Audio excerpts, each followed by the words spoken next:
I have this innate ability that only around 10% of the US population has. Some scientists call it being right-brained, but most people would call it being left-handed. It's a bit difficult living in this right-handed world to be left-handed, and although it doesn't really sound like much of an adversity to overcome, I certainly find it a difficult way to live life at times when it comes to especially cooking and school projects. Just, cutting with scissors isn't even enough where it just become difficult.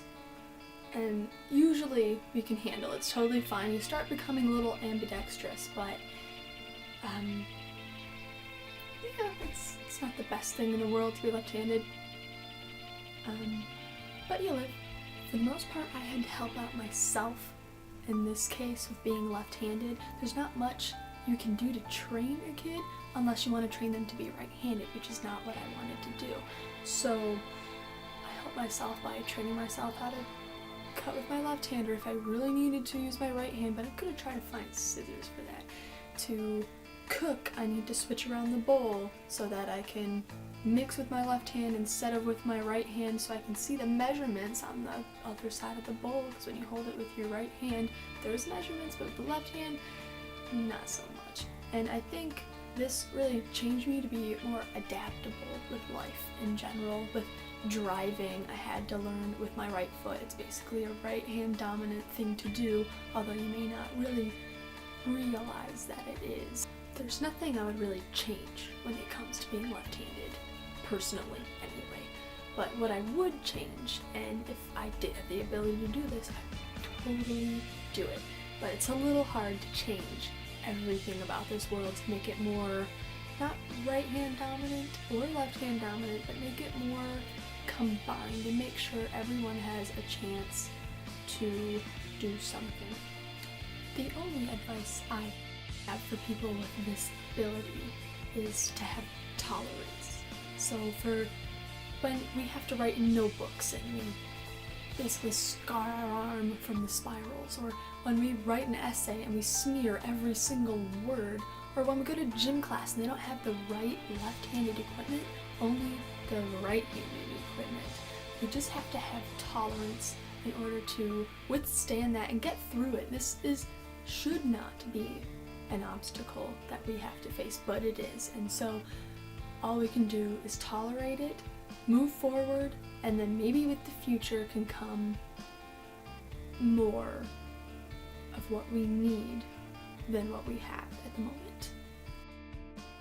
Okay, so here's kind of an example of technology use that is awful to use left-handed. So you know her.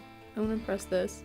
Here's her first story. I have to go all the way over here to see her second one, because if I go here, it replays the first one. So I have to keep switching back and forth, go to this side and sit. It's just difficult. So here I have the measuring cup example. So when I hold it with my right hand, you can see that cups and pints and ounces are shown on here pretty clearly. I have milk in this so you can actually see what's going on. But when you hold it with your left hand, you see the metric system, so like liters, milliliters. But in America, we don't use these, so how am I supposed to cook it? I stink at cooking anyway, but like this just makes everything worse. And then here is the actual carton of milk. See how when you hold it with your right hand, you can see the label, all the nutrition facts. Turn it around to the left hand, you get the expiration date. That's it. A circle. The sink, right-handed. Number pads on computers, right-handed. Door handles, right-handed. You have to twist it this way. Any brass instrument like a trumpet, can't play this left-handed. Xbox controllers have all the motor skills that you need for the game on the right side. All you have on this side are like viewing changes and sometimes moving unless you use your right hand to use that. Luckily there's two of them. If not, I would have such a hard time.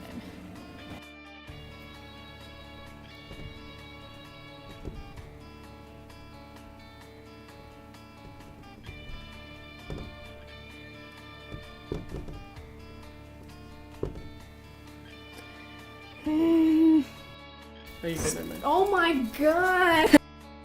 Spiral notebook scars.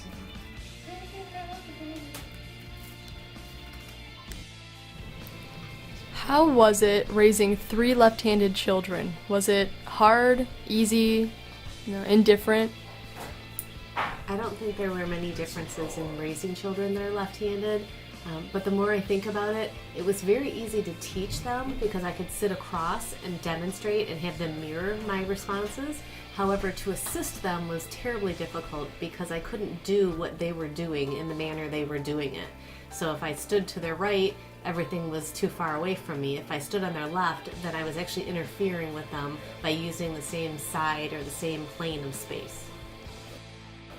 What have you found most frustrating about raising 3 left-handed children?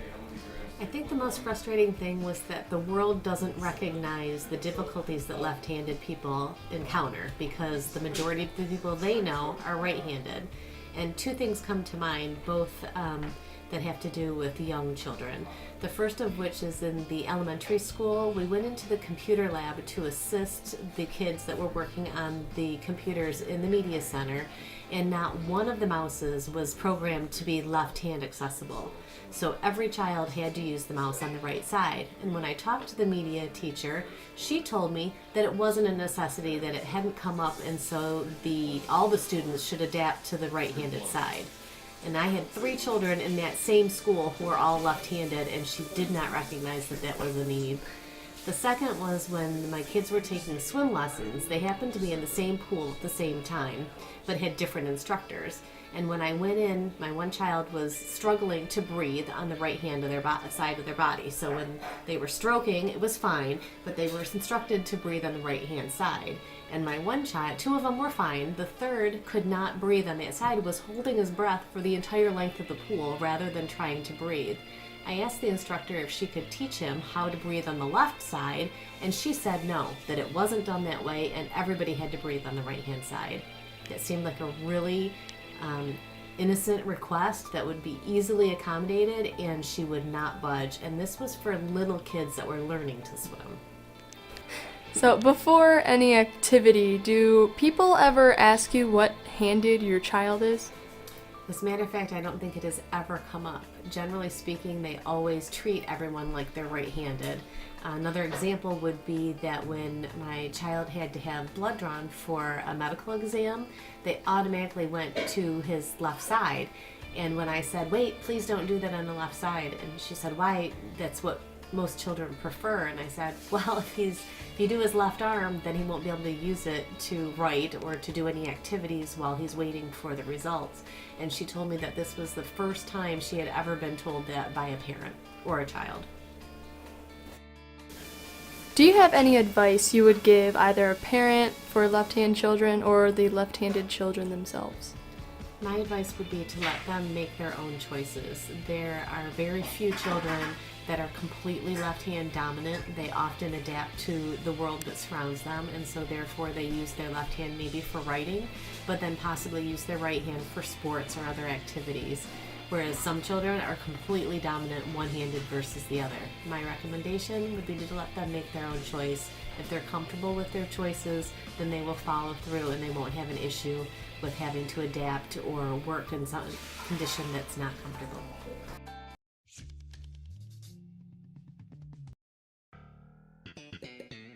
Jerome Fallon, also known as Jerry Seinfeld, was born in 1954 in Brooklyn, New York. He is the son of Coleman and Betty Seinfeld, both of whom are of Jewish descent. Seinfeld's early life was filled with generosity and comedy ever since the age of 16, when he volunteered for a short time in Israel. He continued smoothly, realizing his talent for comedy, and graduated from Queens College with a communications and theater degree. Soon after, he began doing stand-up comedy at a local club, and after being recognized for a promising skit, began his ascent to stardom. He began appearing as minor characters on television shows, but in one of his first roles on the show Benson, he was fired after just 4 episodes. No one told him until he arrived at a read-through session and found he was cut from the show. He was humiliated and for weeks barely even attempted to do stand-up again. Luckily, he did, and was immediately liked by a Tonight Show talent scout and from then on, his career skyrocketed. After his debut on The Tonight Show, Jerry Seinfeld paired up with Larry David in 1989 to create his own show called The Seinfeld Chronicles, that was later renamed to just be Seinfeld. Seinfeld's TV show, Seinfeld, became one of the most popular and well-known sitcoms on American television until 1998 when the show ended. After the conclusion of his TV show, Jerry Seinfeld decided to continue on with his stand-up comedy, but instead of doing it in local clubs, he did it in front of large audiences. In 2007, Jerry Seinfeld decided that he wanted to try his left hand, as a matter of fact, as he was left-handed, at script writing, and he wrote the B Movie along with the help of some others, and he even became a voice actor for the main. From then on, Jerry Seinfeld has only had success in his pursuits for acting and stand-up comedy. Jerry Seinfeld, I find, is a man who is persistent and willing to move forward even after great defeats. He knows the difference between getting laughed at or laughed with. I respect his drive to achieve his very best, no matter what obstacles may lie ahead, and his constant continuation of comedic relief. Because when you're left-handed, you put down for being left-handed. You know, it's always left. Oh, left words are always negative things. Leftovers, they're terrible. 2 left feet, left-handed compliment. You ever see a crook named Righty? You never see that. Everything right is a positive thing. Right on, the Bill of Rights. You go to a party, there's nobody there. Where'd everybody go? They left.